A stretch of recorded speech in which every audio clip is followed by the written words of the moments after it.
राज्य सरकारनं साधारणपणे 1 वर्षापूर्वी अनेक महामंडळांची राज्यात घोषणा केली. वेगवेगळ्या घटकांसाठी ही महामंडळं होती. या महामंडळांचं वर्षभरानंतर नेमकं काय झालं या संदर्भातली माहिती अद्याप समोर आलेली नाहीये. अनेक महामंडळं अशी आहेत ज्यांना अद्याप मदत झालेली नाहीये आणि याच विषयासंदर्भात बोलण्यासाठी राष्ट्रवादी काँग्रेस पक्षाचे प्रवक्ते मकरंद कुलकर्णी आपल्यासोबत आहेत. ते या सगळ्या विषयासंदर्भात माहिती देणार आहेत. सर, साधारणपणे 1 वर्षापूर्वी महायुती सरकारमध्ये सरकार जाण्यापूर्वी निवडणुकांच्या वेळी वेगवेगळ्या महामंडळांची घोषणा करण्यात आली. काय या महामंडळांची सध्या परिस्थिती आहे? तुम्ही आढावा घेतला असेल, काय सांगाल याबद्दल? सरकारनं निवडणुकीच्या तोंडावरती विविध समाजासाठी, विविध जाती धर्मांसाठी महामंडळ जाहीर केले. प्रत्यक्षात बघितलं तर त्यांची अवस्था हा भुलभुलया ठरलेला आहे किंवा न घरटा न घटका अशा अवस्थेत आहे. एक उदाहरण म्हणून जर द्यायचं झालं तर परशुराम आर्थिक विकास महामंडळाचं परशुराम महामंडळाची घोषणा झाली डिसेंबर 2013 रोजी झाली. नागपूरला बैठक झाली, समाजातलं शिष्टमंडळ भेटलं आणि ती घोषणा झाली. त्याच्यावर त्या घोषणेच्या वेळी 50 कोटी प्राथमिक निधी म्हणून जाहीर करू अशी मोठी घोषणा केली. त्याच्यावर काही कारवाई झाली नाही. 14 ऑक्टोबरला परत 4 सप्टेंबरला परत सह्याद्री इथं बैठक झाली. सह्याद्रीला बैठक झाली. मग प्रशासनाला निर्देश दिले. अगदी त्या बैठकीला तत्कालीन उपमुख्यमंत्री देवेंद्र फडणवीस साहेब होते सह्याद्रीच्या, आणि नागपूरच्या बैठकीला मुख्यमंत्री एकनाथ शिंदे होते. निर्देश दिले आणि त्याचं काही झालं नाही.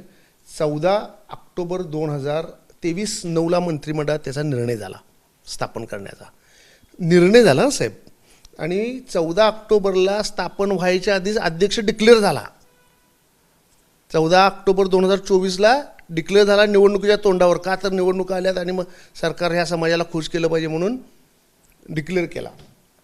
आज निवडणुका झाल्या, 1 वर्ष झालं, आज कोणतीही कसलीही कारवाई नाही. 1 मे अर्थसंकल्पीय अधिवेशनामध्ये 24-25च्या अर्थसंकल्पीय तरतुदीमध्ये 50 कोटीची जाहिरातबाजी करून 50 कोटीचं आव्हान मोठमोठं बोलून प्रत्यक्षात 10 कोटीची तरतूद केली गेली. 10 कोटीची तरतूद केली गेली आणि त्याचा खर्च न करता काय न करता 6 महिन्यानं 1 मे 2025ला कार्यालयाचं उद्घाटन केलं. मग आता कार्यालयाचं उद्घाटन केलं ह्याच्या आधी तुम्हाला कार्यालयाची मान्यता घ्यायला पाहिजे. मान्यता कार्यालयाची घेतली कधी? तात्पुरत्या स्वरूपाची 23 जुलैला, 2 महिन्यानंतर. परत त्याच कार्यालयावरती जो काय खर्च केला त्या खर्चाची प्रशासकीय मान्यता कधी घेतली? 6 मेला. म्हणजे कोंबडी आधी का अंडा आधी अशी अवस्था या सरकारनं करून ठेवली. ह्याच्याबाबत माननीय जयंत पाटील साहेबांनी विधानसभेत आवाज उठवला, तरी ह्या सरकारनं काय दखल घेतली नाही. आणि महामंडळ स्थापन झालं 3 ऑक्टोबर 2025ला. आता तुम्हीच पत्रकार बंधूंनो विचार करा की 3 ऑक्टोबर 2025ला स्थापन झालं, 2 वर्षानंतर, 1-1.5 वर्षानंतर. पण कार्यालयाचं उद्घाटन कधी केलं? 1 मेला. म्हणजे कशाचा तारतम्य कशाला नाही, नुसता हा भुलभुलैया आहे. बरं, ते केलं 10 कोटी केली. 4 नोव्हेंबरला तुम्हाला योजना राबवायची मान्यता दिली. योजनेला कसली? व्याज परताव्याची योजना. त्या योजनेत म्हटलं का यांनी वय वर्ष 18 ते 45. मग 60 वर्षाचे पौराहित्य करणाऱ्या लोकांचं काय? 60 वर्षापर्यंत त्याच्यात बँकांच्या तारण शेती आणि घर वगैरे म्हणजे स्थावर मालमत्ता. आता कित्येक ब्राह्मण कुटुंबाची स्थावर मालमत्ता नाही आहे, त्यांनी काय करायचं? पण त्यात आणि खरी गोची अशी केली, समाजाची सगळ्यात मोठी फसवणूक अशी केली गेली. त्या योजनेत जाहीर केलं फक्त 50 लाभार्थी आणि 10 कोटीसाठी 50 लाभार्थी. 10 कोटीसाठी नाही साहेब, हीच तर खरी गंमत आहे. एका लाभार्थ्याला मॅक्झिमम 4.5 लाख म्हणजे वर्षाला त्याला 10-15 लाखावरती 1.5 लाख मॅक्झिमम त्याला व्याजाची सवलत देणार.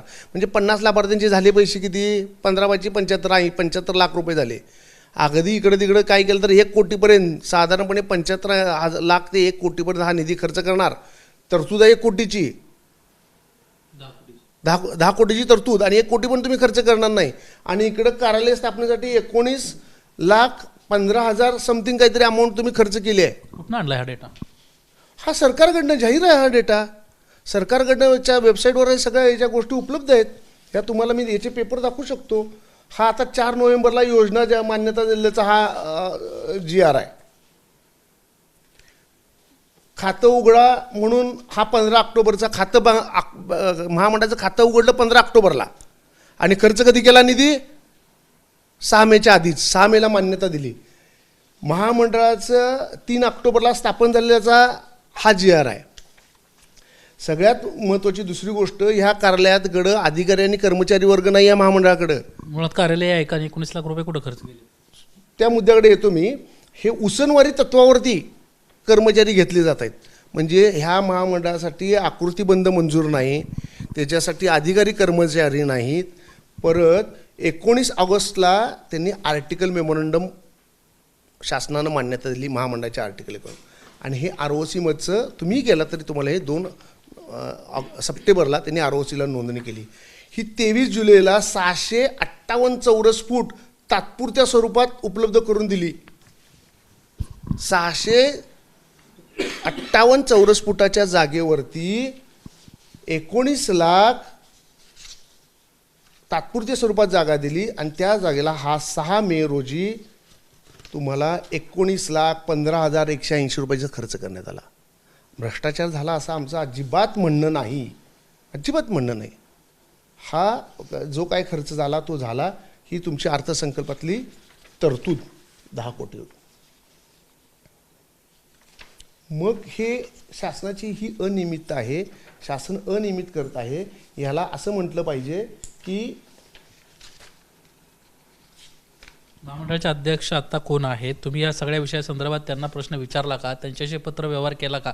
कारण तुम्ही माध्यमांमध्ये बोलताय, मात्र प्रत्यक्षात कागदोपत्री नेमकं तुम्ही काय केलंय? आम्ही वेळोवेळी निवेदनं दिलेली आहेत. आणि सगळ्यात महत्त्वाचं सांगू का, अध्यक्ष चा किंवा काय रोल असण्यापेक्षा सरकारचा रोल आहे. सरकारनं जर त्यांना कर्मचारी नेमायचे ते काय अध्यक्ष नेमू शकत नाहीत. समाजाची फसवणूक होती म्हणजे ही समाजाची फसवणूक आहे.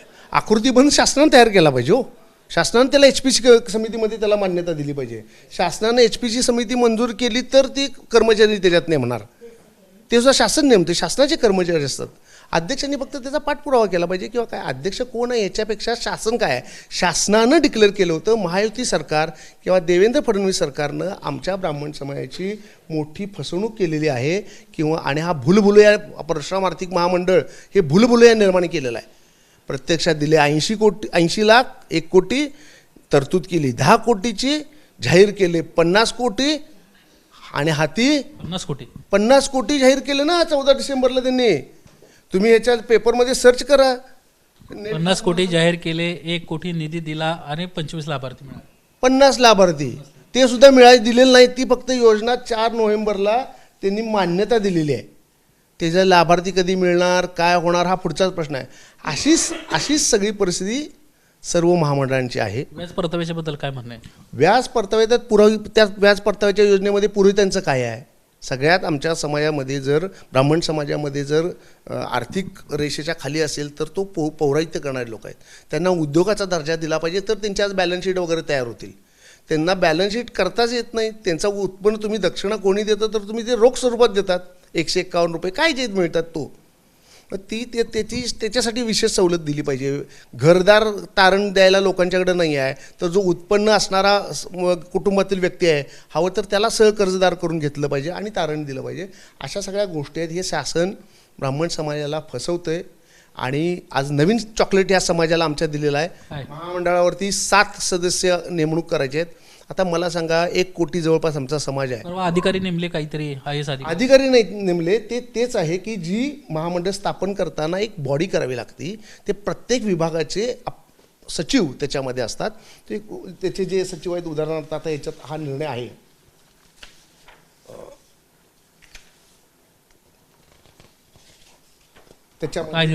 त्याच्यामध्ये आहे की नियोजन विभागाचे, वित्त विभागाचे, किमान कौशल्य उद्योजकता विभाग, कृषी विभाग याचे जे अप्पर सचिव असतात, अप्पर मुख्य सचिव यांना त्याच्यामध्ये डायरेक्टर म्हणून नेमलेलं असतं. हे पदसिद्ध ती चेअर असते. आज त्याच्या जागी कोणी जो पर्सन असेल मनुष्य असेल तो असतो आणि 7 अशासकीय सदस्य नेमायचे. त्यातले एक अध्यक्ष, राहिलेले 6 सदस्य नेमायचे आहेत. ते 6 सदस्य नेमायसाठी चढाओढ चालू आहे. त्याच्यासाठी आवाज कोण उठवत नाही की ह्या प्रश्नासाठी केला का अर्ज? आम्ही नाही केला अर्ज. आम्हाला त्यात इंटरेस्ट नाही, आवश्यकता नाही. मला हा समाजाचा प्रश्न सुटणं माझ्यासाठी महत्त्वाचं आहे. आणि हे चॉकलेट आहे. 1 कोटी लोकसंख्या आहे. 1,06,00,000 लोक भरली जाणार आहेत. म्हणजे हे चॉकलेट किती अर्ज किती आले? काय कल्पना नाही, तरी 30-40 अर्ज असतील. सगळ्या विविध लोकांच्या खासदार आमदारांनी शिफारशी घेऊन लोकांनी अर्ज केलेले आहेत. पण त्याच्यापेक्षा हा समाजाचा प्रश्न महत्त्वाचा आहे, तो सुटला पाहिजे. आता हे काय लाभार्थ काय म्हणूया आपण ते उसनवारी पदावरती नियुक्ती कशासाठी काय, हे तुम्ही जो प्रश्न विचारला तो हा आहे की 3 ऑक्टोबरला ह्यात कोण कोण सदस्य आहेत. तर वित्त विभागाचे सचिव, किमान कौशल्याचे, नियोजन विभागाचे, ऊर्जा, कामगार, कृषी, इतर मागासवर्गीय असे सदस्य ते नेमलेले आहेत. ते अधिकारी नेमलेले नाही आहेत. त्या अधिकाऱ्यांना तरी काय आहे, अशी सगळी समयाची अवस्था आहे. आणखीन एकूणच महामंडळाची अवस्था आहे. आपण पाहतो एकंदरीतच मकरंद कुलकर्णी यांना एक महत्त्वाचा विषय या ठिकाणी मांडला आहे. साधारणपणे 1.5 वर्षापूर्वी महामंडळाची नेमणूक झाली. प्रत्यक्षात त्यावेळी काही नव्हतं. त्याचवेळी 10 कोटी मंजूर निधी केल्याचं सांगण्यात आलं. अध्यक्षपद नेमला, जिथं कार्यालय नाही, तिथं महामंडळाचं स्थापना नाही, तिथं अध्यक्षाची मात्र नेमणूक करण्यात आली होती. साधारणपणे 1.5 वर्षापेक्षा जास्त कालावधी होऊन गेला आहे. मात्र अद्याप समाजाला ज्या अपेक्षित मदती आहेत त्या मिळालेल्या नाही आहेत. पौरात्य करणारी जी मंडळी आहेत, ज्येष्ठ मंडळी, यांच्या बाबतीत कोणत्याही प्रकारचा निर्णय घेतलेला नाही आणि त्यामुळे कुठेतरी ब्राह्मण समाजाची फसवणूक सरकारच्या वतीनं होती आहे, अशा पद्धतीचे गंभीर आरोप या निमित्तानं मकरंद कुलकर्णी यांना एबीपी माझाशी बोलताना केलेत. कॅमेरामॅन सचिन शिंदेसह निलेश बुदावले, एबीपी माझा, मुंबई. एबीपी माझा, उघडा डोळे बघा नीट.